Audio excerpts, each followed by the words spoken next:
కానీ ఒక దాంట్లో ఒకడు ఎవడో గుడివాడోడు వాడెవడో దర్శితో వాడెవడో దూడపేదాలోడు వాడేదో మాట్లాడుతున్నాడు బాగా. వాడు ఇంకోటి ఆర్పీ గాడు ఒకే ఒక్కడు చంద్రబాబు నాయుడు గారు అని చెప్పి మాట్లాడుతున్నాడు. నిజంగా వీళ్ళు గనక కరెక్ట్గా వీళ్ళు కూటమి ప్రభుత్వంలో ఉన్నారు కాబట్టి ఒక మాట అడుగుతున్నాను. ఇప్పుడు దాకా మీ ప్రభుత్వం వచ్చి 2 సంవత్సరాలు అయిపోయింది, 2 సంవత్సరాలు దాటుతుంది.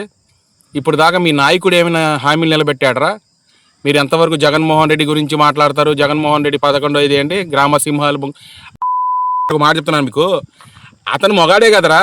మీరు చేతగన్న కొడుకులలాగా ముగ్గురు కలిసి వచ్చారు మీరు.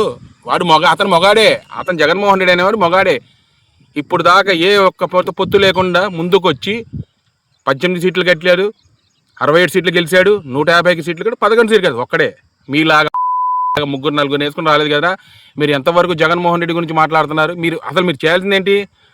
హామీలు. మీరు ఇచ్చిన హామీలన్నీ 163, 140 హామీలు ఇచ్చారు కదా, నిలబెట్టండి.